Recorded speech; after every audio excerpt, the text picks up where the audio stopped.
ठीक है, white board share हो रहा है ना आप लोगों को? व्हाइट बोर्ड शेयर हो रहा है ना?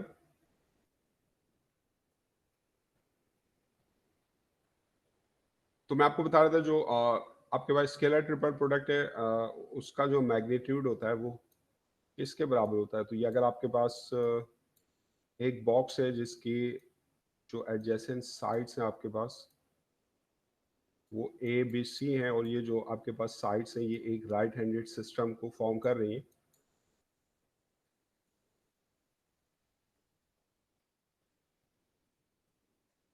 ठीक है, तो अगर आप ये बॉक्स बनाए, बॉक्स को मैं कंप्लीट कर रहा हूँ।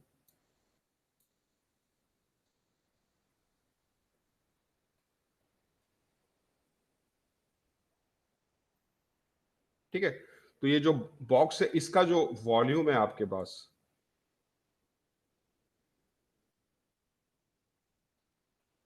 That is equal to the cross product, जो स्केलर ट्रिपल प्रोडक्ट है बिटवीन ए बी सी, उसके मैग्नीट्यूड के बराबर है। तो that is A dot B cross C. तो इसलिए हम जो स्केलर ट्रिपल प्रोडक्ट है ना उसको हम बॉक्स प्रोडक्ट भी कहते हैं। तो जो स्केलर ट्रिपल प्रोडक्ट है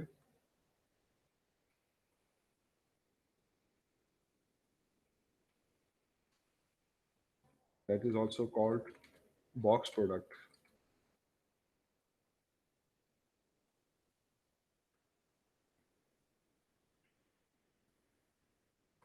ठीक है, तो अगर आपको कैलकुलेट करना होगा तो ए बी सी आपको कंपोनेंट फॉर्म में गिवन होंगे, तो वो जो थर्ड ऑर्डर डिटर्मिनेंट है आप उसको एक्सपेंड करके तीन वेक्टर्स की scalar triple product find out कर लेंगे। सही है, तो क्लियर है यहाँ तक बात? इस पे कोई प्रॉब्लम तो नहीं है किसी को?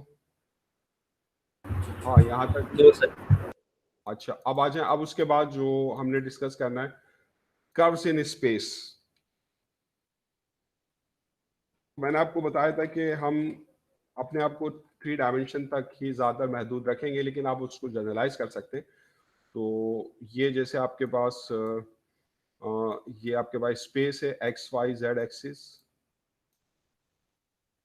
तो इससे पहले आप टू डायमेंशन में कर्व जो है वो पढ़ चुके हैं। टू डायमेंशन के लिए आप जस्ट एक्स वाई प्लेन को कंसिडर करते हैं, और फिर जैसे आप इसको पर ये प्लेन के ऊपर डिफरेंट कर्व्स बनाते हैं, ये लाइन है या सर्किल है या कोई भी टाइप का कर्व है या पैराबोला है। तो अब स्पेस पे, अब जैसे ये आपके पास जो ये एक्स वाई प्लेन है, तो इस पे जैसे कोई कर्व आप बना रहे हैं, तो ये कर्व ऑन द प्लेन है, लेकिन अब ये एक लाइन है ये स्पेस में, या ये कोई कर्व है आपके पास ये स्पेस में, जैसे कोई बग है वो फ्लाई कर रहा है तो उसके उड़ने का जो पाथ है आपके पास वो स्पेस में एक कर्व है। ठीक है ना?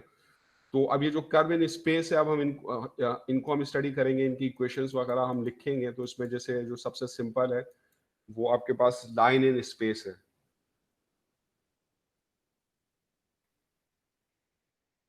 ठीक है, तो पहले से हम जनरली जो कर्व इन स्पेस है उसको हम किस तरह डिफाइन करते हैं, तो उसके लिए हम एक पैरामीटर यूज करते हैं, तो हम उसको पैरामेट्रिक फॉर्म में बताते हैं। तो parametric equation of curve in space. Space में कर्व्स को आइडेंटिफाई करने के लिए हम जो है एक पैरामीटर यूज करते हैं। जैसे फर्ज करें कि आपके पास ठीक है ना, ये आपके पास कोई पॉइंट है। ठीक है, और ये पॉइंट जो है डेफिनेट कोऑर्डिनेट। ठीक है, तो अब जब ये जो पॉइंट है इसके कोऑर्डिनेट्स हम लिखेंगे तो वो एक्स वाई जी की फॉर्म में है आपके पास। और ये पॉइंट जो है जब ये मूव करेगा तो इसके मूव करने से जो है हम समझेंगे कि जो कर्व जनरेट हो रहा है स्पेस में वो इस पॉइंट की पोजीशन को चेंज करने से या इस पॉइंट की मूवमेंट से जो है कर्व जनरेट हो रहा है। तो ये मेरे पास जो है कर्व है इन स्पेस। तो कर्व इन स्पेस, तो हम समझते हैं कि जो कर्व इन स्पेस है that is generated by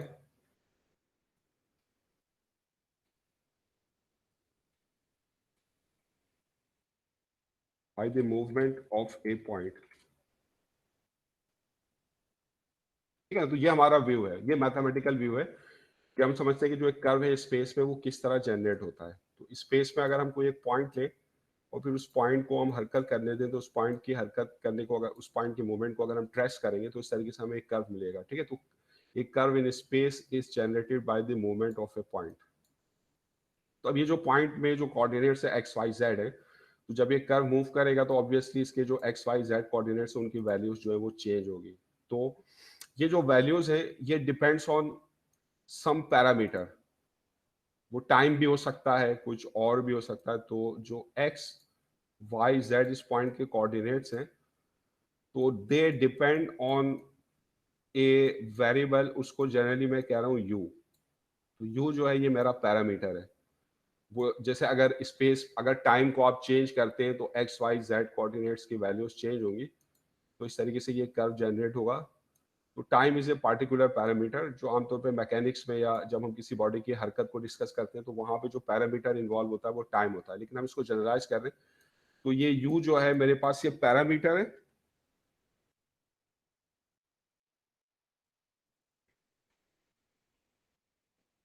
parameter, ठीक है। तो इसका मतलब है कि जो एक्स है आपके पास, इट डिपेंड्स ऑन यू। तो इसको हम इस तरह लिखते हैं कि X is a function of you. तो इसको इस तरह ब्रैकेट में लिखते हैं। इसका मतलब है कि X is a function of U, और y जो है आपके पास that is also a function of U. इसी तरह जो z कोऑर्डिनेट है आपके पास वो भी जो है फंक्शन ऑफ यू है। तो किसी पॉइंट के जो कोऑर्डिनेट्स होते हैं वो एक सेम वेरिएबल के ऊपर डिपेंड करते हैं। तो वो जो सेम वेरिएबल है जिस पर वो पॉइंट्स के कोऑर्डिनेट्स डिपेंड कर रहे हैं उसको हम पैरामीटर कहते हैं। तो जब हम पैरामीटर को चेंज करते हैं तो कोऑर्डिनेट्स क्योंकि उस पैरामीटर पर डिपेंड कर रहे हैं तो वो कोऑर्डिनेट्स की वैल्यूज चेंज हो जाती है। जब कोऑर्डिनेट्स की वैल्यूज चेंज हो जाती है तो इसका पॉइंट मी पी जो है वो मूव करना शुरू कर देता है। तो ये एक मैथमेटिकल और मैकेनिकल व्यू है टू अंडरस्टैंड एक कर्व इन स्पेस। ये समझने के लिए कि एक कर्व स्पेस में किस तरह जनरेट हो रहा है, ये हमने मशीनरी बनाई हुई है, मैथमेटिकल मशीनरी। यानी हम समझ लें कि there is a certain variable you which is a parameter, and the coordinates of any point depends on this parameter. They are functions of this parameter. So when we change this parameter, so it affects each coordinate of the point. So in this way each parameter changes, or each coordinate changes, each x y z coordinates of a point changes। और जब coordinate change होता है तो इस तरह जो point p है it changes, it begins to move। तो ये पॉइंट पी जो है वो मूव करना शुरू कर देता है, और इस तरह जो है इस पैरामीटर को हम चेंज करते रहते हैं।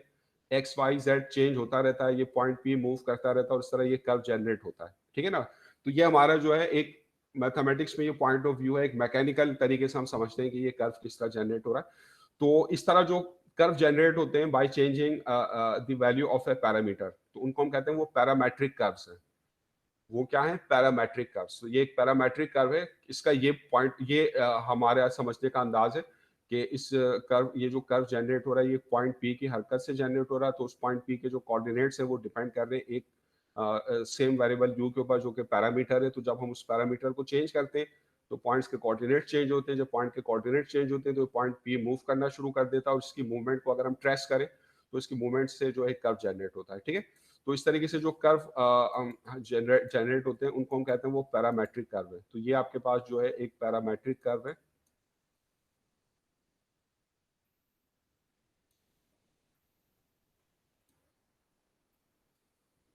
तो ये समझ गया जो पैरामेट्रिक पॉइंट ऑफ व्यू है of a curve in space, या इसमें किसी को कोई प्रॉब्लम है? तो ये आपके पास जो है पैरामेट्रिक कर्व है। तो एक curve in space, curve in space is generated by changing the value of a parameter।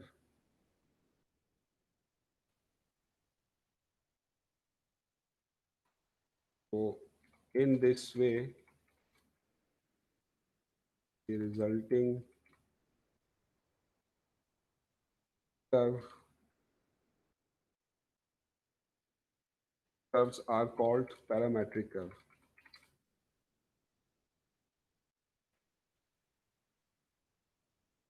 है। तो यहाँ तक बात क्लियर है? मेरी आवाज आ रही है ना आप लोगों को? हेलो। Yes sir, clear. जी सर। अच्छा, यस सर। तो यहाँ तक ये समझ गया कि जो what is the parametric point of view of a curve in space, ये समझ गए आप? Yes sir. अच्छा, तो अब आ जाए। तो अब जो भी हम कर्व अभी हम पढ़ेंगे ना, वो सारे पैरामेट्रिक कर्व होंगे, यानी उनके बैकग्राउंड में कोई पैरामीटर चेंज हो रहा होगा जो उनको जनरेट करेगा। ठीक है, तो अब उसके बाद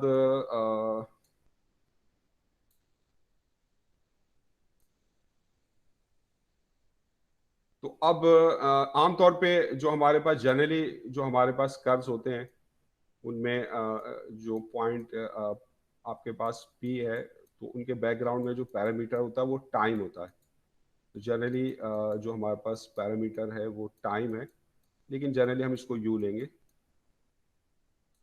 ये आपके पास जो है ये टाइम है, तो ये एक जनरल पैरामीटर होता है। तो time is a general parameter of curve.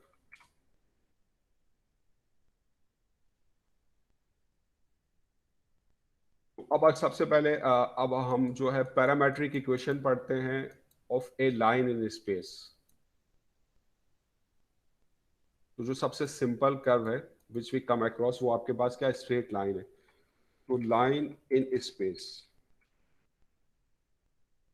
इसमें हम पढ़ेंगे parametric equation of a line in space.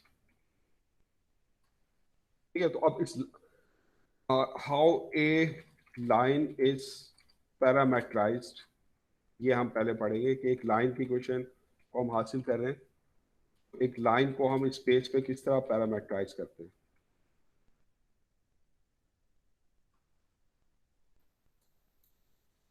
तो इसके लिए फर्ज कर लें कि आपके पास ये आपके पास जो है कोई लाइन है, और इसके ऊपर आपको कोई जो है पॉइंट आपको गिवन है। तो जो पॉइंट इसके ऊपर आपको गिवन है उसके कोऑर्डिनेट्स जो हैं वो आपके पास हैं x1,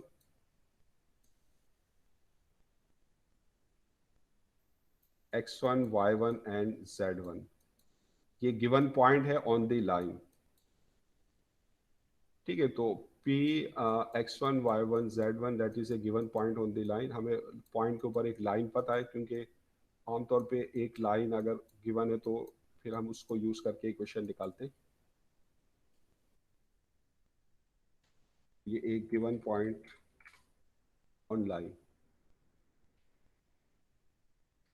ठीक है, तो अब पॉइंट, इस पॉइंट के ऊपर इस लाइन के ऊपर अगर हम कोई भी आर्बिट्ररी पॉइंट ले लें, ये इस पॉइंट को चलें आप P1 कह लें।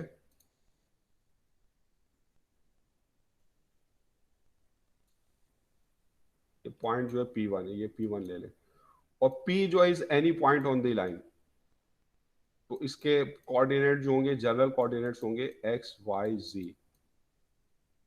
ठीक है, तो ये जो है इस लाइन के ऊपर कोई भी आर्बिट्ररी पॉइंट है। आर्बिट्ररी का मतलब है we don't know its coordinates but we know that it's on the line, तो it's any point on the line। तो ये आपके पास any point on the line है।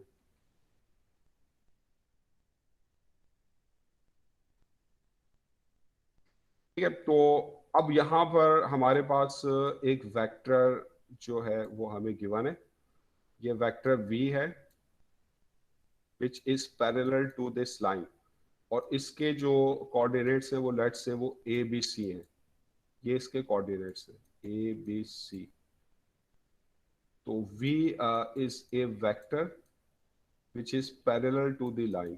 ये इस लाइन के पैरेलल एक वेक्टर हमें पता है, और इसके जो कोऑर्डिनेट्स हैं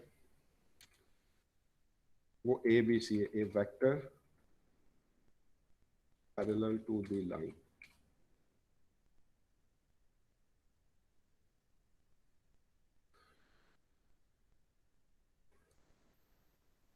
तो अगर मैं P और P1 ये वेक्टर निकालूं फ्रॉम P1 टू P, ये जो वेक्टर है आपके पास बिटवीन दीज टू पॉइंट्स, ये जो वेक्टर है आपके पास बिटवीन दीज टू पॉइंट्स, तो क्या होंगे इसके कोऑर्डिनेट्स?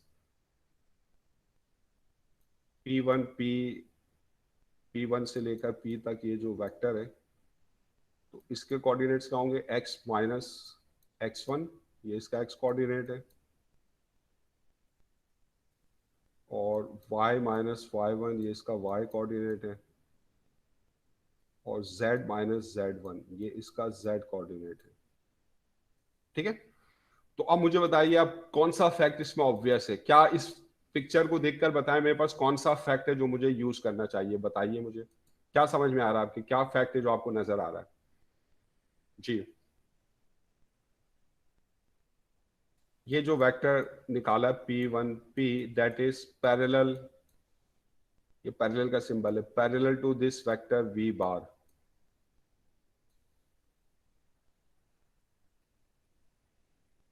ठीक है, तो ये दोनों वेक्टर पैरेलल है, तो जो वेक्टर पैरेलल होंगे ना तो उनको हम किस तरह लिखते हैं, P1P तो इस a scalar multiple of V। तो T जो है ये कोई नंबर है, मतलब ये P1P इसका ट्वाइस हो सकता है, 3 टाइम्स हो सकता है, 2/3 हो सकता है, कोई भी नंबर हो सकता है। तो ये जो T है ना ये मेरा पैरामीटर है, तो P1P is some scalar multiple of V। ठीक है, तो अब इसमें अगर आप वैल्यूज रखें तो P1P आपके पास ये है x1 माइनस x1, और ये आपके पास है y माइनस y1, और ये आपके पास है z माइनस z1। और जो वेक्टर b के कंपोनेंट क्या आते हैं, abc, इसको t से आप मल्टीप्लाई कर देंगे तो ये हो जाएगा at, bt एंड zt और ct। तो जब दो वेक्टर्स बराबर होते हैं तो क्या मतलब होता है, उनके कंपोनेंट्स बराबर होंगे। तो ये दो वेक्टर्स अगर आपके पास बराबर हैं तो इसका x कंपोनेंट इसके x कंपोनेंट के बराबर होगा, y के बराबर होगा। तो इस तरह में जो है ये इक्वेशंस मिल जाएंगी, 3 इक्वेशंस। तो एक आपके पास है, आपके पास इसका मतलब ये है कि यहाँ से आपको ये मिल रहा है कि x minus x1 is equal to at। तो x आपके पास हो जाएगा x1 प्लस at, और इसी तरह y माइनस y1 ये आपके पास है bt, तो y आपके पास हो जाएगा y1 प्लस bt, और z आपके पास क्या हो जाएगा जब आप इसको इक्वेट करोगे, z minus z1 is equal to ct, तो ये होगा z1 प्लस ct। तो ये आपके पास लाइन की पैरामेट्रिक इक्वेशन है जिसमें उसके कोऑर्डिनेट्स एक्स वाई जी हम बता रहे हैं, वो किस तरीके से हम फाइंड आउट करेंगे। इसमें जो t है आपके पास ये पैरामीटर है, तो ये जो है ये आपके पास जो है that is parametric equations of a line, कहाँ पर where t is a parameter. ये टाइम हो सकता है, यहाँ पे ये क्या था, स्केलर मल्टीपल था वेक्टर v का। ठीक है, तो इसमें अगर हम इनको कंबाइन करना चाहते हैं तो हर इक्वेशन से अगर आप देखें, हर इक्वेशन से अगर आप t की वैल्यू निकालें, यहाँ से t निकालेंगे तो आपके पास क्या आएगा, t होगा x minus x1 divided by a। यहाँ से t क्या आएगा, y minus y1 divided by, क्योंकि all are equal to t तो इनको बराबर कर रहे हैं हम, यहाँ से t आएगा y minus y1 upon b, and that is equal to यहाँ से t आएगा z minus z1 upon c। तो ये जो इक्वेशन है ये लाइन की पैरामेट्रिक इक्वेशन है। ये अलग अलग एक्स वाई जेड कोऑर्डिनेट्स मालूम करने की, और इसमें हमने कंबाइन कर दिया, तो ये जो है that is parametric equation of a line in space.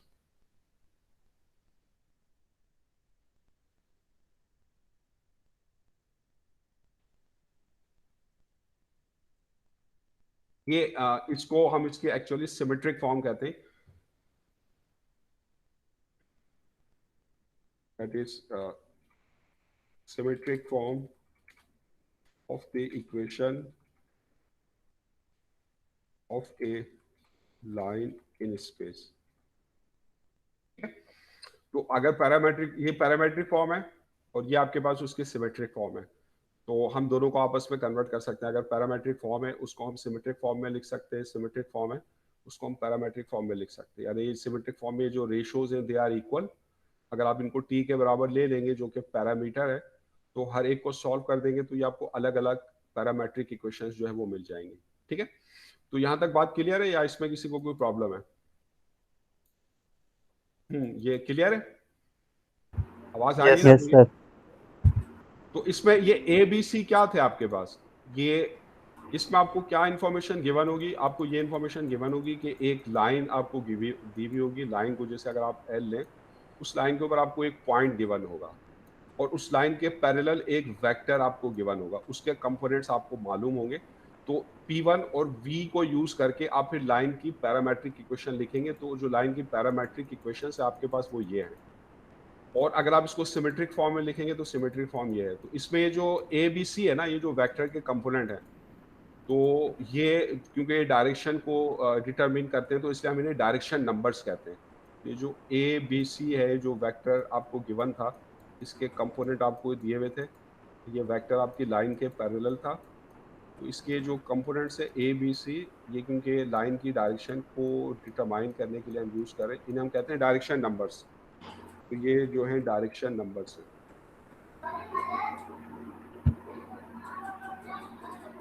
Direction numbers of lines. ठीक है, तो अब आ जाए, अब जैसे मैं आपको जो है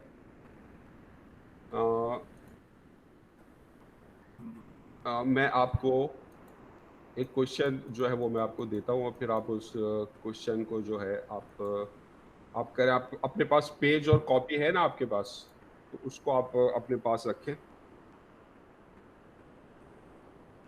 ठीक है, तो मैं आपसे कह रहा हूँ कि find the parametric equations of a line passing through the point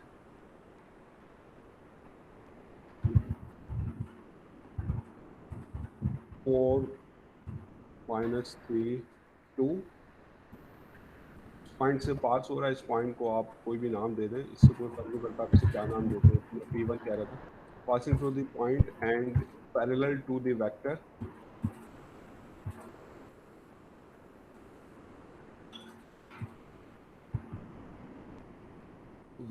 which passes through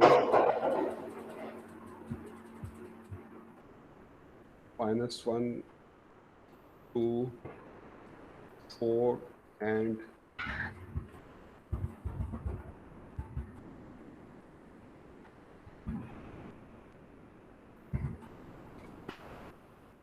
and 0 4 -2।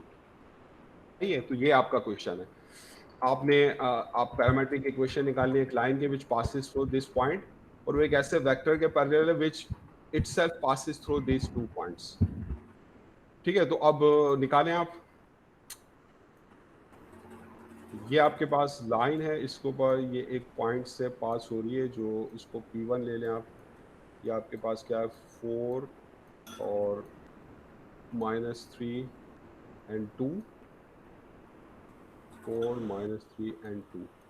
तो अब ये जिस ये वेक्टर के पैरेलल है ना, वो वेक्टर जो वेक्टर है वो खुद 2 पॉइंट से पास हो रहा है, और वो 2 पॉइंट जो है आपके पास, ये वेक्टर है V।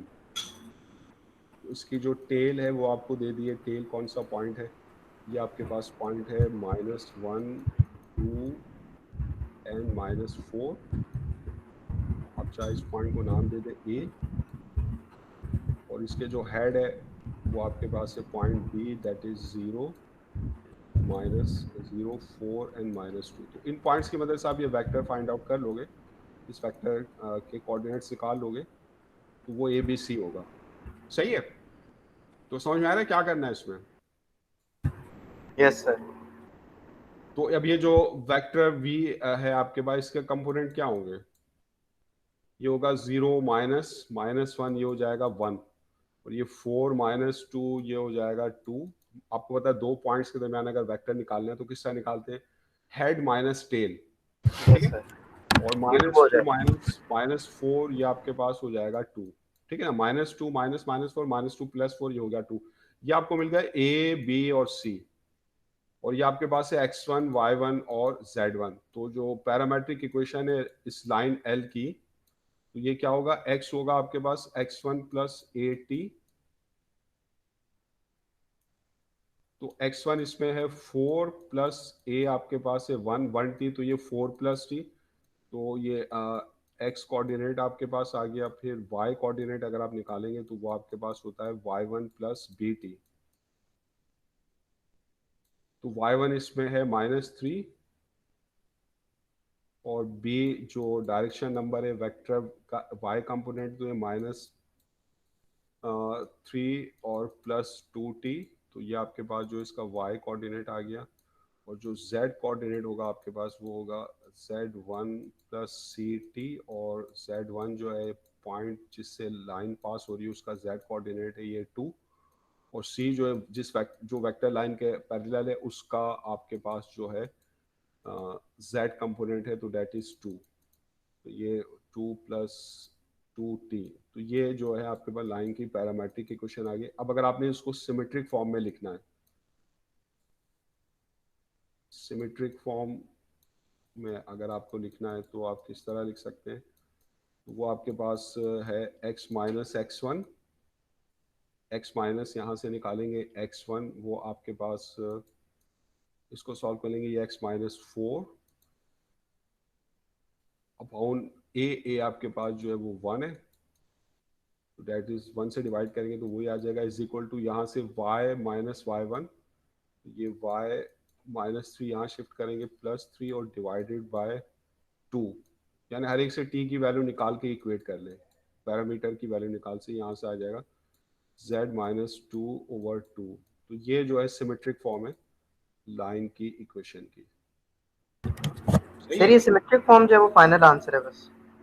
नहीं, फाइनल आंसर तो आपसे जस्ट पैरामेट्रिक इक्वेशन कह रहे थे, तो ये है एक्स वाई जेड की जो 3 इक्वेशंस निकाली है ना, ये लाइन की पैरामेट्रिक इक्वेशन है। अब अगर फर्दर आपसे कहा जाता है कि convert them into symmetric form, तो फिर आप इस तरह सिमेट्रिक फॉर्म में कन्वर्ट करेंगे, वरना नहीं कह रहा तो यहीं पे बात खत्म हो गई। सही है, क्लियर है बात? ठीक है, तो ये आप समझ गए ना कि ये पैरामेट्रिक इक्वेशन जो लाइन की आप किस तरह निकालेंगे। अच्छा, अब आ जाए, अब इसके क्वेश्चंस तो कर लेंगे, आपको कोई प्रॉब्लम तो नहीं है ना, यानी आप स्पेस में एक लाइन की पैरामेट्रिक इक्वेशंस निकाल सकते हैं, उसको सिमेट्रिक फॉर्म में कन्वर्ट कर सकते हैं। उसके लिए कौन सा सर ये जो पॉइंट t है इसकी कोई वैल्यू है, ये क्या चीज है? हाँ, किसकी? जो आपने ये t लिखा हुआ है इसकी कोई वैल्यू है, ये क्या है? नहीं, इसकी जो वैल्यू है हम निकाल सकते हैं, लेकिन हमें उसकी जरूरत नहीं है। हमारा मकसद तो जो पैरामेट्रिक इक्वेशन है उसको फाइंड आउट करना है। ठीक है, तो t can be any value, t can have any value. ठीक है सर। ठीक है, अच्छा, अब ये तो फिर आप प्लेन की इक्वेशन जो है आप सॉरी लाइन की इक्वेशन जो आप निकाल सकते हैं पैरामेट्रिक फॉर्म में आप लिख सकते हैं। अब आ जाए, अब जो सेकंड काम है, अब लाइन के बाद जो आपके पास जो सेकंड चीज आपके पास आती है वो प्लेन होता है, तो प्लेन इन स्पेस। अब हम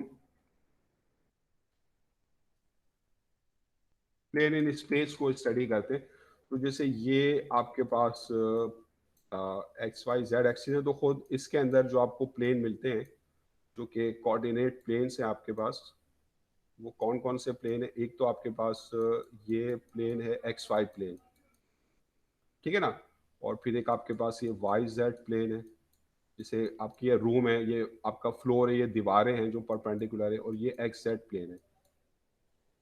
ठीक है, तो ये तीनों प्लेन्स जो हैं आपके पास ये म्यूचुअली परपेंडिकुलर है। तो ये आपके पास जो एक्स वाई प्लेन है, तो एक्स वाई प्लेन में क्या प्रॉपर्टी होगी? For any point on xy plane, what is the property of any point on xy plane? इस पर z जो होगा 0 होगा, क्योंकि ये xy प्लेन पर है, तो xy प्लेन के लिए z 0 होगा। और ये जो yz प्लेन है, for any point on yz plane, इस पे क्या प्रॉपर्टी होगी? इसका कौन सा कोऑर्डिनेट 0 होगा? x coordinate. yz प्लेन के लिए जो x कोऑर्डिनेट है आपके पास वो 0 होगा, और सिमिलरली जो xz प्लेन है इसके लिए y 0 होगा। तो ये जो xz प्लेन है आपके पास, ये जो कार्टेशियन प्लेन्स हैं ये हमारे पास हैं। अब हम जनरल प्लेन्स पर जाना चाहते हैं, इसके लिए y 0, मतलब आपके पास जो जनरल प्लेन आपके पास है, यानी ये कोई भी प्लेन है स्पेस में, किसी तरह भी हो सकता है, ठीक है ना। ये आपके पास कोई प्लेन है स्पेस में, किसी भी शेप में हो सकता है, किसी भी मतलब किसी भी ओरिएंटेशन में हो सकता है। तो अब हम जो है इक्वेशन ऑफ ए प्लेन लिखना चाहते हैं। तो equation of a plane in space. तो अब हमारे पास हम इसको किस तरह पैरामीटराइज करें, इसकी कौन से इंफॉर्मेशन हम यूज करेंगे। तो फर्ज करें कि ये आपके पास कोई प्लेन है स्पेस में, ठीक है। और ये जो आपके पास प्लेन है, आप एक पॉइंट आपको इस प्लेन के ऊपर जो है वो गिवन है, इसको आप जो है P1 ले लें। पॉइंट आपको गिवन है और इस प्लेन के ऊपर P एनी आर्बिट्ररी पॉइंट है। तो हम एक वेक्टर बनाते हैं इन दोनों पॉइंट्स को ज्वाइन करते हुए। तो ये जो वेक्टर होगा ना, ये इस प्लेन के ऊपर है, ठीक है। ये जो वेक्टर है that is on this plane. अच्छा, और इस प्लेन के ऊपर हमें एक यूनिट, इस प्लेन के ऊपर हमें एक नॉर्मल पता है। नॉर्मल जो कि इसके परपेंडिकुलर, एक ऐसा वेक्टर जो किसी प्लेन के परपेंडिकुलर हो, वो नॉर्मल वेक्टर है। तो ये हमें इस प्लेन के ऊपर जो है एक नॉर्मल वेक्टर मालूम है, that is n,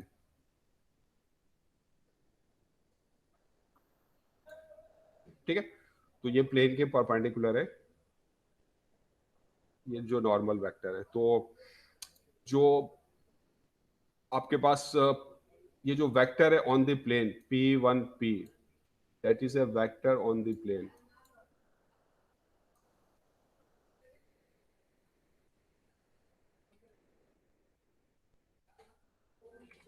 on the required plane. Sir ये P से P1 नहीं है, ठीक, ये P से P1 नहीं है वेक्टर। P क्या बोल रहे हैं आप? सर इसका हेड कहाँ पे है वेक्टर? इसका हेड जो है वो P पर है और टेल जो है वो P1 पर है। P1 एक गिवन पॉइंट है ऑन योर प्लेन, और P is any arbitrary point. तो ये आपने P1 से P तक एक वेक्टर ड्रॉ किया है। तो ये जो आपके पास वेक्टर है that is on your required plane. ये आपका जो रिक्वायर्ड प्लेन है ना, इसके ऊपर ये वेक्टर है। ठीक है सर। अच्छा, एन जो है आपके पास ये नॉर्मल है, एक नॉर्मल वेक्टर है टू द प्लेन, ये आपको गिवन है।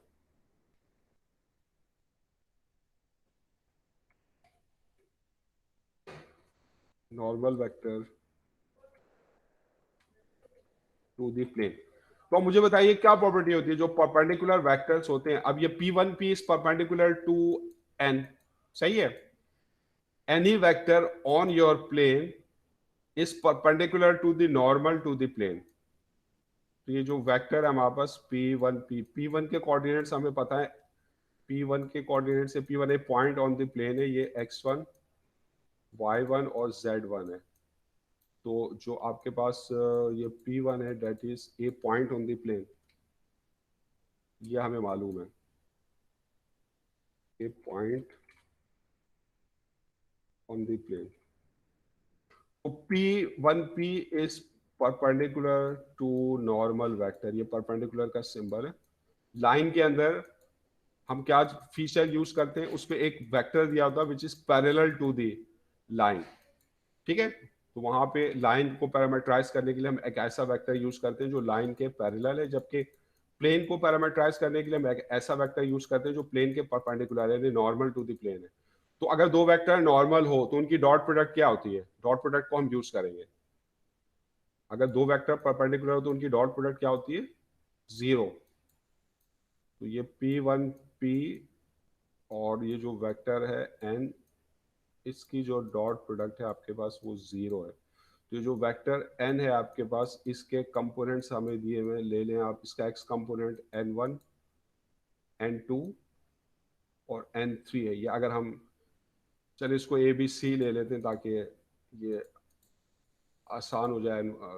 तो इसके कंपोनेंट्स ले लेते हैं हम a b c, ये नॉर्मल वेक्टर के कंपोनेंट है, ठीक है। तो अब P1P जो है इसके कंपोनेंट क्या होंगे आपके पास, इसको अगर आप वेक्टर फॉर्म में लिखें तो इसके कंपोनेंट क्या है, ये आपके पास है x माइनस x1 P के कंपोनेंट्स क्या हैं, एक्स वाई जी, और P1 जो गिवन पॉइंट है उसके कंपोनेंट x1 y1 z1 है। तो इन दोनों वेक्टर्स के दरमियान ये जो दोनों पॉइंट्स के दरमियान जो वेक्टर निकालेंगे इसका कंपोनेंट ये है, और n जो है आपके पास उसके जो कंपोनेंट है आपके पास वो ए बी सी है। ठीक है, तो हमें पता है ये दोनों परपेंडिकुलर हैं। तो परपेंडिकुलर वेक्टर्स की प्रॉपर्टी क्या होती है कि उनकी जो डॉट प्रोडक्ट होती है वो जीरो होती है। तो यहाँ पे जो डॉट प्रोडक्ट है कंपोनेंट फॉर्म में अगर आप देखें क्या होता है, याद होगा आपको A1 B1 plus A2 B2 plus A3 B3, याद है ना, जो डॉट प्रोडक्ट कंपोनेंट फॉर्म में लिखी है। तो यहाँ पे क्या हो जाएगा, इसका x इसका x से मल्टीप्लाई होगा। इसको सॉल्व कर रहा हूँ मैं, तो ये जो चीज़ है आपकी ये सॉल्व हो जाएगी। यानी वेक्टर P1 P और इसकी जो डॉट प्रोडक्ट है नॉर्मल वेक्टर के साथ दैट इज जीरो। तो इसका एक्स कंपोनेंट से मल्टीप्लाई करें तो ये हो जाएगा a into x minus x1 plus y component y से होगा तो b into y minus y1 plus c z component z से होगा तो c into Z minus z1। तो ये आपके पास एक प्लेन की स्पेस के अंदर इक्वेशन है। तो अब इसको हम फर्दर सिंप्लीफाई कर देते हैं। तो फर्दर सिंप्लीफाई अगर आप करें तो क्या आपके पास अगर आप मल्टीप्लाई कर लेंगे तो A X plus B Y plus C Z. अच्छा, और बाकी प्रोडक्ट टर्म्स कौन कौन से होंगी, -ax1 -by1 और -cz1। ये आपके पास है -ax1 और -by1 और -cz1। अब क्योंकि इसमें ए बी सी कांस्टेंट है, ये गिवन है आपको, x1 y1 z1 ये भी कांस्टेंट है, गिवन है। x1 y1 z1 given points के कोऑर्डिनेट्स हैं और नॉर्मल के कोऑर्डिनेट्स, नॉर्मल के जो कंपोनेंट्स है आपके पास वो ए बी सी है। तो ये जो पूरी चीज है आपके पास ये जो है दैट इज ए कांस्टेंट। तो इसको मैं डी कह देता हूँ, माइनस कॉमन लेके। तो इसको मैं इस फॉर्म में लिख देता हूँ, A X plus B Y plus C Z plus D. ये जो है आपके पास स्पेस में एक प्लेन की जनरल इक्वेशन है। सर ये आपने इसको डी कैसे बना दिया? क्योंकि ये कांस्टेंट है ना सब, A X one B Y one C Z में सब कांस्टेंट है। तो इसका ये जो प्रोडक्ट, ये जो टर्म आ रही है इसमें सिर्फ कांस्टेंट ही है ना। तो इसको मैंने एक नंबर, ये एक सिंपल कांस्टेंट डी से रिप्रेजेंट कर दिया। तो ये आपके पास जो है equation of plane in space.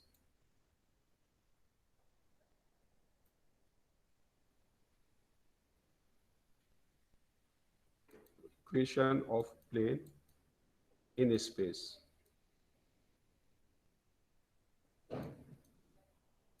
यानी जो equation of plane in space है इसमें एक्स वाई जेड की लीनियर टर्म्स होंगी, सेपरेट टर्म्स होगी एक्स वाई जेड की, और साथ में कांस्टेंट होगा। ठीक है ना।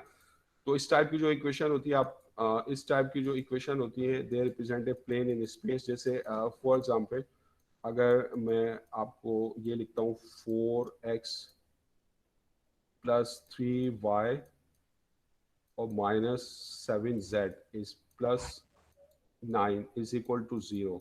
तो ये इक्वेशन इस टाइप की है। ये A X plus B Y plus C Z plus D है। तो ए इसमें 4 है, बी 3 है, सी -z है, डी 9 है। तो ये इक्वेशन जो है ये स्पेस में एक प्लेन को रिप्रेजेंट कर रही है। क्लियर है यहाँ तक बात? यस सर इसका कोई वो प्रैक्टिस क्वेश्चन? सर जी सर ये जो वर्किंग आपने बताई है ये तो ठीक है, क्लियर हो गई, लेकिन सर एक लॉजिक बताइएगा कि एक प्लेन की जब हम इक्वेशन निकाल रहे हैं तो दो परपेंडिकुलर वेक्टर्स की डॉट प्रोडक्ट से इक्वेशन ऑफ प्लेन कैसे मिलती है? आपके पास जो प्लेन है जिसकी आप इक्वेशन निकाल रहे हैं, जैसे ये आपका प्लेन है, तो एक आपको इसके ऊपर पॉइंट दिया हुआ है P1, और आप इस प्लेन के ऊपर कोई भी एक पॉइंट ले सकते हैं P। ठीक है। और इसके अलावा ये जो प्लेन है आपको इसके ऊपर जो है एक नॉर्मल वेक्टर दिया हुआ, आप कहीं पे भी उसको ड्रॉ कर सकते हैं। तो ये नॉर्मल वेक्टर जैसे ये मैंने ड्रॉ किया है, ये नॉर्मल वेक्टर है जो इस प्लेन के ऊपर है, ये नॉर्मल वेक्टर है। ठीक है।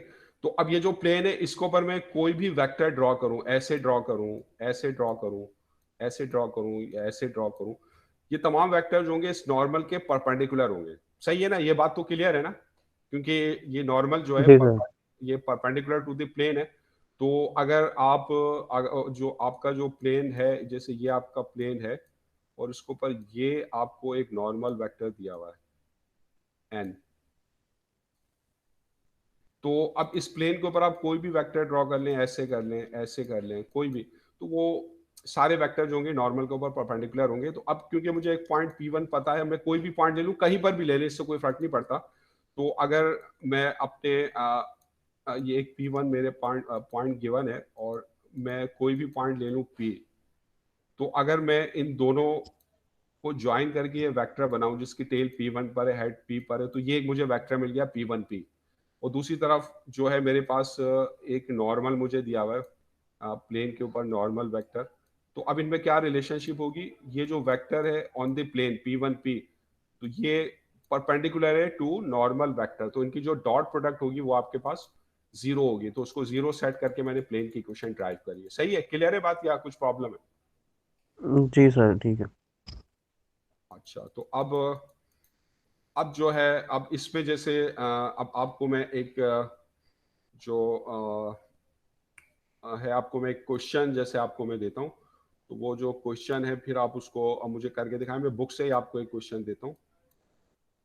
तो बुक जो है आपके पास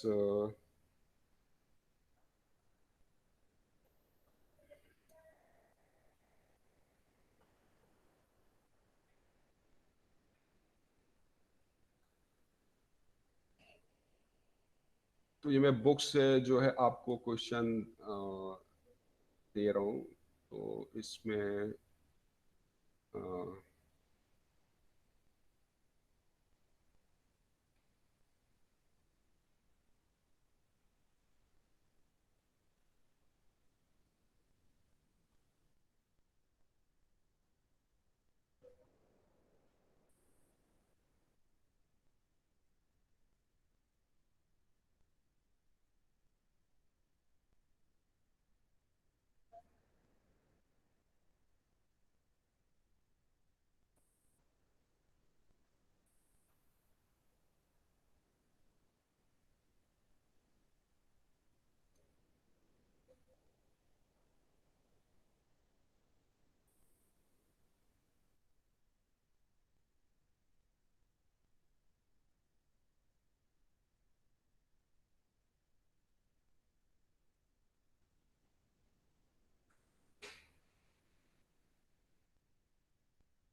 तो इसमें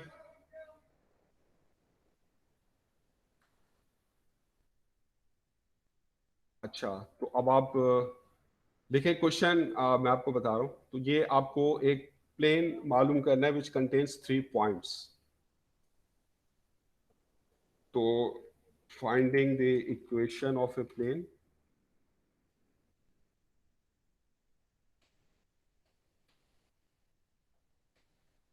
containing 3 points।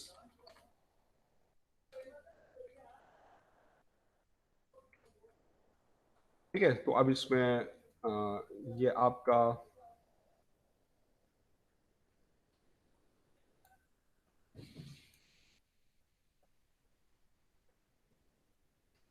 ठीक है। तो क्वेश्चन है find the equation of a plane containing the points. Points आपको गिवन है 2, 1, 1, 0, 4, 1 एंड -2, 1, 4। ये पॉइंट्स के कोऑर्डिनेट्स आपको गिवन है। 2, 1, 1 एक पॉइंट है आपके पास, 2, 1, 1 और एक पॉइंट है आपके पास 0, 4, 1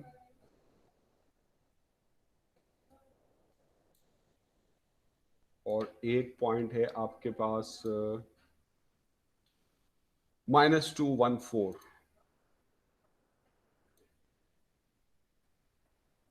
ठीक है, तो आपका जो प्लेन है वो इन 3 पॉइंट से पास हो रहा है। वो आपका जो प्लेन है वो इन 3 पॉइंट्स को कंटेन करता है। ये 3 पॉइंट्स है आपके पास, इनको चाहे आप A B C कह दें, A B एंड C।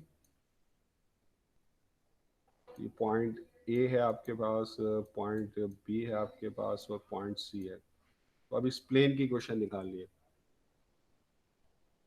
तो आप जो है किस तरह निकालेंगे ये आपको, अभी मैंने आपको बताया कि एक प्लेन की क्वेश्चन निकालने के लिए आपको क्या चाहिए होता है, एक तो एक ऐसा वेक्टर चाहिए होता है जो आपके प्लेन के ऊपर हो, ठीक है ना। तो आप जैसे वो वेक्टर आप किस तरह जनरेट कर सकते हैं, आप ये वेक्टर निकाल लें फ्रॉम ए टू बी, तो आपको एक ऐसा वेक्टर मिल जाएगा जो प्लेन पर है, ये भी निकाल सकते हैं, और या ए टू सी ये भी निकाल सकते हैं।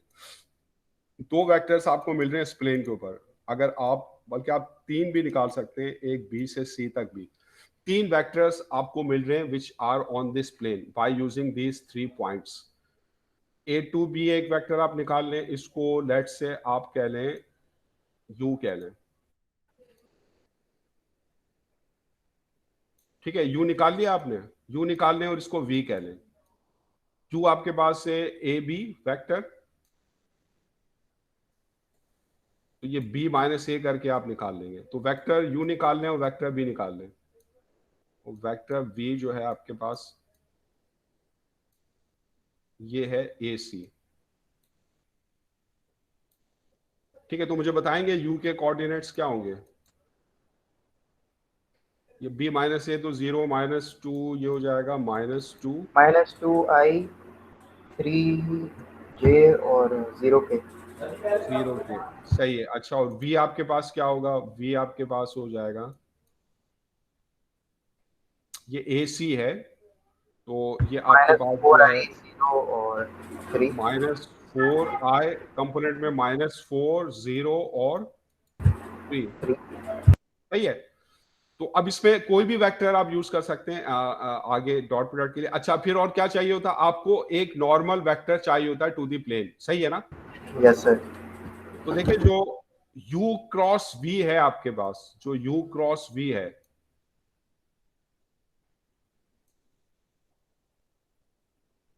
जो आपके पास u क्रॉस v है आपके पास, तो ये एक ऐसा वेक्टर होगा ना जो u और v के परपेंडिकुलर होगा। आपको पता है ना जो क्रॉस प्रोडक्ट यस होती सर। है वो वेक्टर्स के परपेंडिकुलर होती है। तो नॉर्मल वेक्टर निकालने के लिए जो u और v आपने निकाले ना, इनकी क्रॉस प्रोडक्ट निकालनी है। क्रॉस प्रोडक्ट आप डिटर्मिनेंट की मदद से निकालेंगे, तो इस तरह आपको एक नॉर्मल वेक्टर मिल जाएगा टू दी प्लेन। तो निकालें,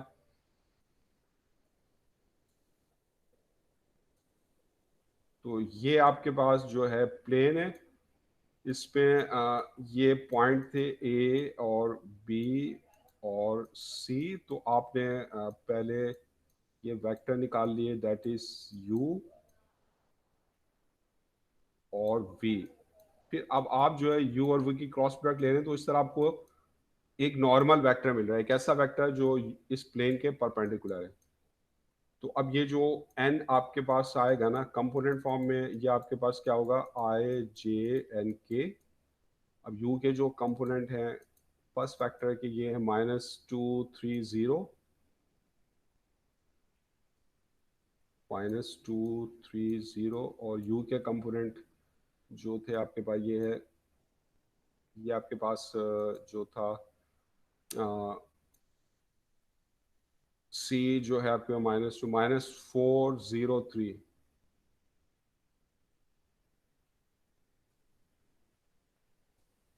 -403। तो इसको एक्सपेंड करना आसान होगा, तो इसको सॉल्व करके मुझे बताएं नॉर्मल वेक्टर क्या आ रहा है आई जे के की फॉर्म में।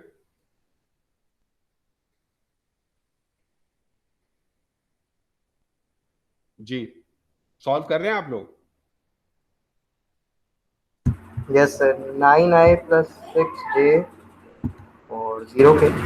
नहीं, एक second. 9i + 6j + 6j -12k। और आपके पास -12k, ठीक है। इसको अगर आप कंपोनेंट की फॉर्म में लिखेंगे n को, तो ये होगा 9 6 n -12। ये आपके पास क्या आ गया, ए बी सी, ठीक है ना। तो अब आपको पता है, आप इक्वेशन आप निकालना चाहते हैं, तो आपको पता है कि ये जो कोई भी वेक्टर लेने है, जो वेक्टर u है that is perpendicular to normal vector, तो उनकी डॉट प्रोडक्ट क्या होगी, 0 होगी। सही है। तो क्रॉस यस प्रोडक्ट सर। से हम जो है प्लेन के ऊपर परपेंडिकुलर नॉर्मल वेक्टर निकालते हैं। तो देखिए अब ये क्रॉस प्रोडक्ट और डॉट प्रोडक्ट का यूज है कि जहां पे हमने नॉर्मल वेक्टर निकालना था वो क्रॉस प्रोडक्ट से निकाला। अब हमने ये प्रॉपर्टी यूज करनी कि टू वेक्टर्स आर परपेंडिकुलर, तो उनकी डॉट प्रोडक्ट 0 सेट कर रहे हैं। तो u आपके पास जो था वो आपके पास क्या था, वो आपके -2 3 0। तो ये -2i + 3j कंपोनेंट फॉर्म में भी ले सकते हैं, ij के फॉर्म में भी। इसकी डॉट प्रोडक्ट है n के साथ, तो n ये डॉट प्रोडक्ट है n के साथ, तो ये 9i + 6j और ये -12। ठीक है। तो ये जो है आपके पास अच्छा नहीं, इसमें मैं गलती कर रहा हूँ क्योंकि सर ये n से मल्टीप्लाई नहीं होगा? नहीं, इसमें मैं गलती कर रहा हूँ क्योंकि हमें तो इसे एक्स वाई जेड के फॉर्म में निकालना है ना, तो हमें एक आर्बिट्ररी वेक्टर लेना होगा, पी लेना होगा एक जिसके कोऑर्डिनेट्स एक्स वाई जेड है। ठीक है। ये तो हमने यू वी इसलिए लिए थे ताकि इसकी मदद से हम नॉर्मल निकाल सकें। तो अब अगर ये पी जो है आपके पास इस प्लेन के ऊपर कोई भी आर्बिट्ररी पॉइंट है जिसके कोऑर्डिनेट्स क्या हैं, एक्स वाई जी। ठीक है ना। तो अब आप एक आर्बिट्ररी वेक्टर ए के साथ बना लें, बी के साथ बना लें, सी के साथ बना लें, इससे कोई फर्क नहीं पड़ेगा। तो ये वेक्टर मैं बना रहा हूँ ए पी, ए और पी के दरमियान ये जो वेक्टर है इसकी डॉट प्रोडक्ट जो होगी नॉर्मल वेक्टर के साथ दैट विल बी 0। ठीक है। और ये जो आपके पास ए पी है, पी एक्स वाई जी है, तो A2 11 है, तो इसके कोऑर्डिनेट्स आपके पास क्या हो जाएंगे, x-2, ये x कंपोनेंट हो गया इसका, y-2, ये z कंपोनेंट हो गया और z-1। तो इसकी डॉट प्रोडक्ट लेने नॉर्मल के साथ, नॉर्मल आपके पास है 9 6 एंड -12, तो डेट इज इक्वल टू 0। तो अब इनकी डॉट प्रोडक्ट कंपोनेंट फॉर्म में तो ये हो जाएगा 9 × x-2। आप अगर बी या सी के साथ बनाते हैं ना उसी हिसाब से लिखते हैं, लेकिन सॉल्व करने के बाद आखिर में प्लेन की इक्वेशन एक ही आती, उससे चाहे आप यहाँ पे बी पी बार लें या सी पी बार लें उससे कोई फर्क नहीं पड़ेगा। और ये प्लस सर ये 2 to 1 कहाँ से आया?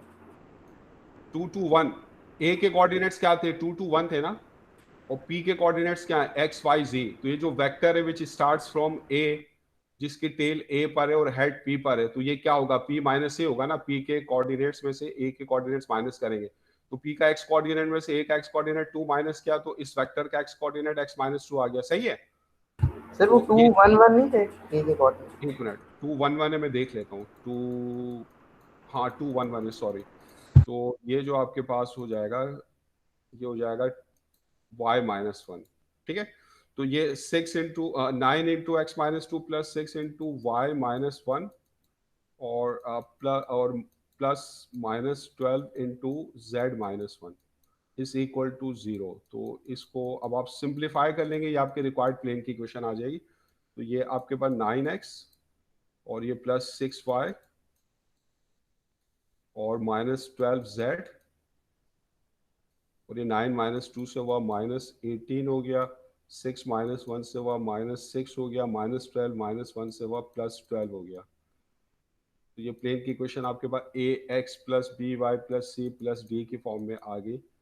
तो ये आपके पास हो गया 9x और +6y और -12z, और ये आपके पास 6, तो ये हो जाएगा -12 = 0।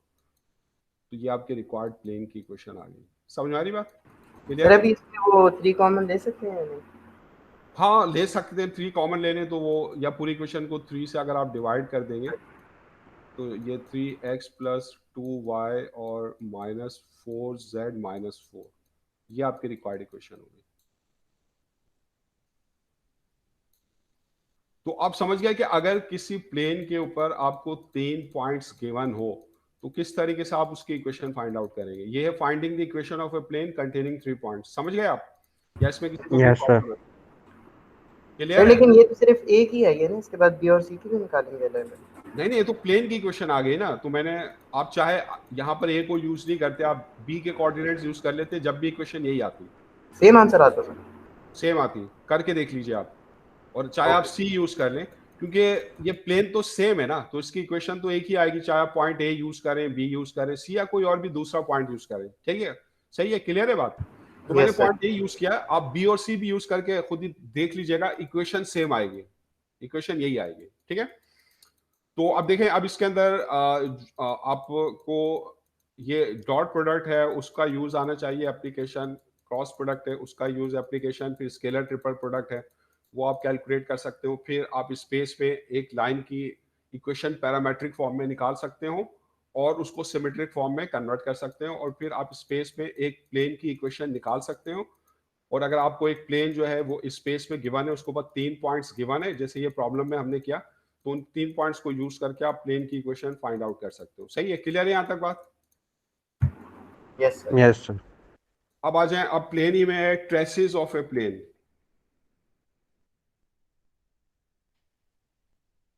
Traces of a plane on, तो एक्स वाई जी मिलकर जो प्लेन्स बनाते हैं, यानी x y plane, z x plane और एक्स जेड प्लेन, तो उसके ऊपर जो प्लेन का प्रोजेक्शन होता है ना, उनको हम ट्रेसेस कहते हैं। तो जैसे ये आपके पास इक्वेशन है, और ये आपके पास फर्ज करें, ये मैं आपको दिखा रहा हूँ, ये कोई प्लेन है इस तरीके से, ठीक है ना? तो इस प्लेन के ट्रेसेस जो है वो एक्स वाई जेड एक्सिस पर इसके जो प्रोजेक्शन है वो हम किस तरह मालूम कर सकते हैं? ये इसका ट्रेस है ऑन एक्स वाई प्लेन। तो साहब ये ट्रेस निकालने के लिए हम प्लेन की इक्वेशन में z को 0 पुट करेंगे, क्योंकि एक्स वाई प्लेन पर z की वैल्यू 0 होती है। ये इसका ट्रेस है ऑन एक्स जेड प्लेन। तो इस ट्रेस को निकालने के लिए हम प्लेन की इक्वेशन में x 0 पुट कर देंगे, और ये जो है आपके पास इसका ट्रेस है ऑन एक्स जेड प्लेन। तो एक्स जेड प्लेन पर इसका ट्रेस निकालने के लिए हम प्लेन की इक्वेशन में y को 0 रख देंगे। तो जो प्रोजेक्शन ऑफ ए प्लेन होते हैं, projections of a plane on x y, x z and y z planes are called its traces। ठीक है ना? अब जैसे ये ऊपर वाला प्लेन था आपके पास 3x+2y-4z, तो इसको, इसके ट्रेसेस हम निकालते हैं।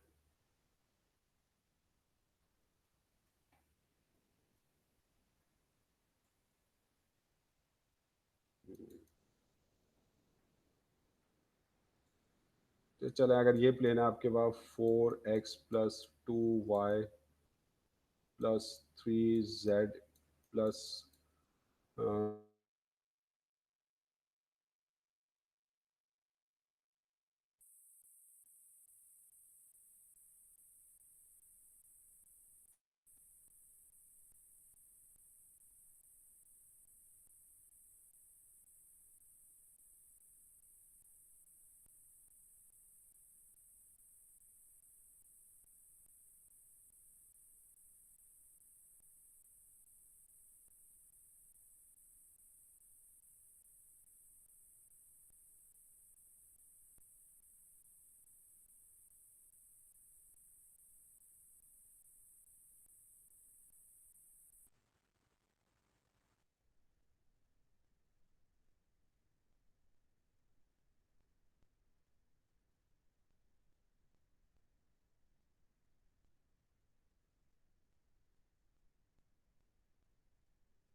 हाँ हेलो, आवाज आ रही है मेरी? Yes sir.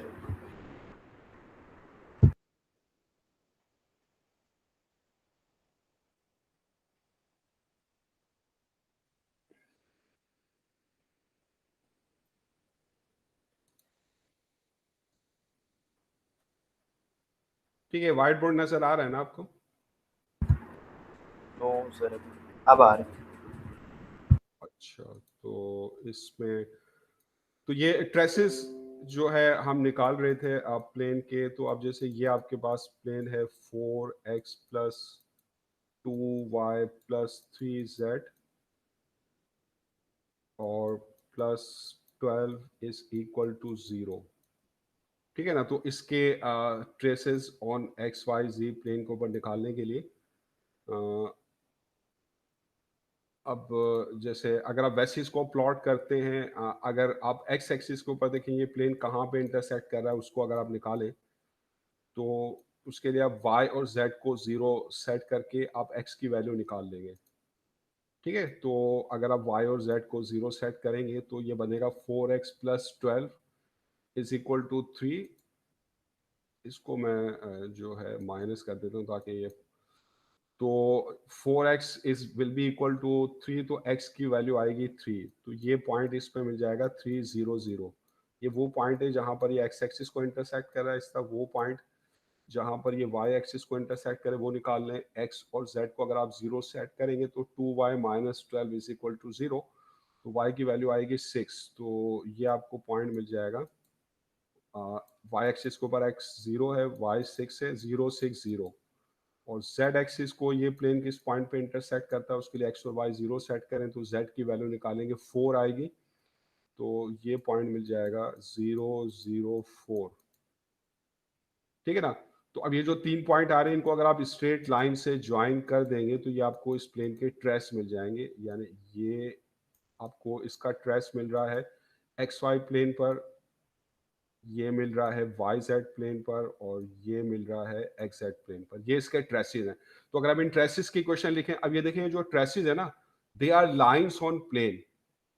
ठीक है, ये प्लेन्स के ऊपर लाइन है। तो ये ट्रेस निकालने के लिए हम जो है जेड कोऑर्डिनेट 0 सेट करेंगे एक्स वाई ट्रेस निकालने के लिए, एक्स वाई प्लेन के ऊपर जो इसका प्रोजेक्शन है वो निकालने के लिए एक्स वाई ट्रेस। तो जब आप इसकी इक्वेशन में z 0 पुट करोगे, put z is equal to 0, तो ये लाइन की क्वेश्चन आएगी 4x प्लस 2y माइनस 12।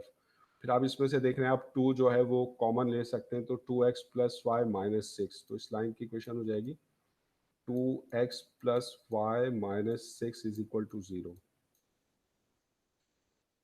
ठीक है, और फिर ये वाई जेड ट्रेस निकालने के लिए आप इसके अंदर पुट करेंगे, put x is equal to 0। Plane की इक्वेशन में अगर आप x की वैल्यू 0 रखें तो इसकी इक्वेशन क्या आ जाएगी, x 0 तो 2y plus 3z minus 12, 2y plus 3z minus 12 is equal to 0। और ये एक्स जेड ट्रेस निकालने के लिए इसमें प्लेन की क्वेश्चन में y को आप 0 पुट कर दें,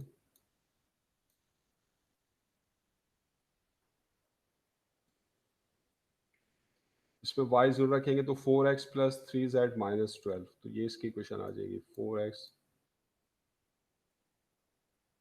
प्लस 3z, तो ये हो जाएगी 4x plus 3z minus 12 is equal to 0। तो ये इसके ट्रेसेस आ गए। सही है, क्लियर है बात यहाँ यस तक? सर।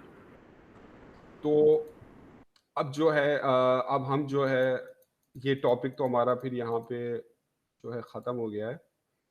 अब उसके बाद जो है हम वेक्टर्स को स्टडी करेंगे। वेक्टर्स इन स्पेस है और फिर हम वेक्टर्स डिफरेंशिएशन को जो है पढ़ेंगे। ठीक है ना?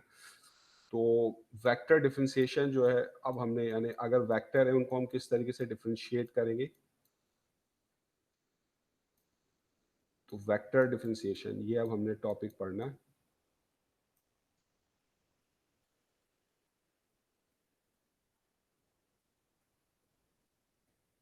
वेक्टर डिफरेंशिएशन, तो डिफरेंशिएशन का ताल्लुक चेंज से होता है, जो रेट ऑफ चेंज है उसको हम डेरिवेटिव कहते हैं। तो अब वेक्टर जो होते हैं आपके पास, अच्छा इससे पहले, अच्छा कुछ मैंने लास्ट टाइम आपको कॉन्सेप्ट्स बताए थे लेकिन उनकी डेफिनेशन आपको नहीं लिखवाई थी, याद है आपको? स्केलर फील्ड और वेक्टर फील्ड। फील्ड का कॉन्सेप्ट क्या है आपके पास, फील्ड की डेफिनेशन क्या है? जैसे टेम्परेचर फील्ड बताई थी आपको, तो अगर आपके पास कोई रीजन ऑफ स्पेस है और उस रीजन ऑफ स्पेस में हर पॉइंट के ऊपर एक क्वांटिटी डिफाइन है, तो फिर हम कहते हैं कि उस रीजन में एक फील्ड जो है वो प्रेजेंट है, एक फील्ड डिफाइन है। तो एक फील्ड क्या होती है? A field is a region of space where a quantity is defined at each point of the space. ठीक है, तो हम इसको किस तरह डिफाइन करते हैं कि a field is a region of space where a quantity is defined on each point, where a quantity is defined at each point of the region.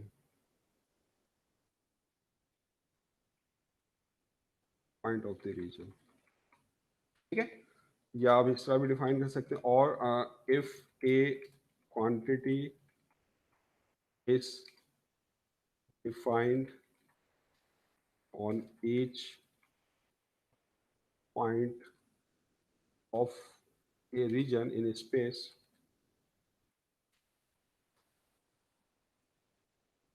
then we say that a field is defined on this region. Field is defined on the region. Field is defined in the region.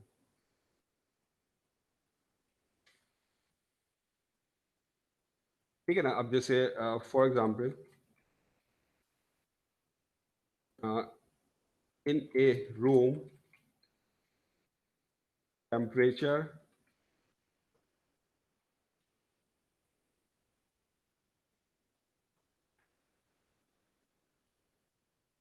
temperature is defined at each point of a room. So a temperature field is present in a room. Temperature field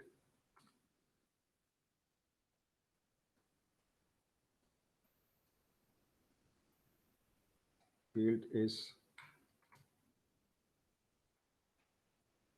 temperature field is present in a room.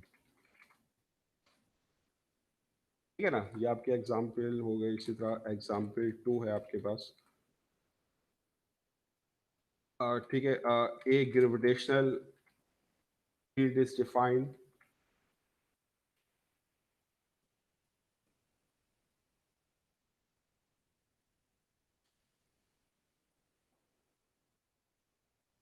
In a room. तो हर room के हर point के ऊपर जमीन की जो attraction है वो एक्सर्ट हो रही है, तो वहां पे ग्रेविटेशनल फील्ड जो है वो डिफाइन है। तो अब जो क्वांटिटी आप फील्ड में डिफाइन कर रहे हैं, तो अगर स्केलर क्वांटिटी है तो फिर हम इसको कहेंगे ये स्केलर फील्ड है। तो स्केलर फील्ड आपके पास डेफिनेशन क्या होगी? जो ऊपर ही की डेफिनेशन है, बस उसमें स्केलर का वर्ड ऐड हो जाएगा कि if a scalar is defined at each point of a space, then we say we have a scalar field. ठीक है, तो स्केलर फील्ड में क्या, if a scalar quantity is defined at each point of a region in space, then we have a scalar field.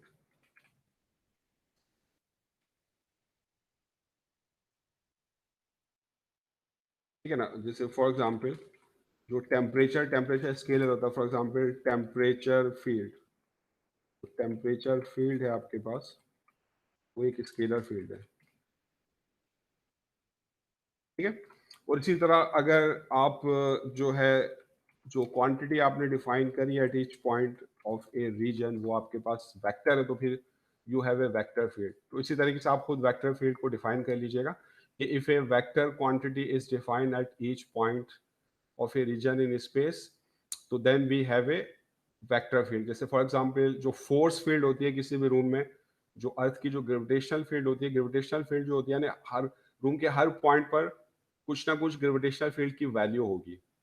तो इस तरह हर point के ऊपर ग्रेविटेशनल फील्ड डिफाइन है, तो वो एक आपके पास वेक्टर फील्ड है, ठीक है। तो समझ गए ये कॉन्सेप्ट, या इसमें किसी को कोई प्रॉब्लम है? क्लियर है यहाँ तक बात? Yes sir. सर अब बाकी कल पढ़ लेंगे नेक्स्ट क्लास। सही सही है। तो फिर अब मैं यहाँ पे एक क्लास खत्म करता हूँ, ठीक है। Okay sir. Okay sir first class जो थी उसका रिकॉर्डेड लेक्चर तो दे दे। देखें अभी वो मैं रिकॉर्ड करके अपलोड कर दूंगा। अभी इस क्लास का लेक्चर भी रिकॉर्ड करके अपलोड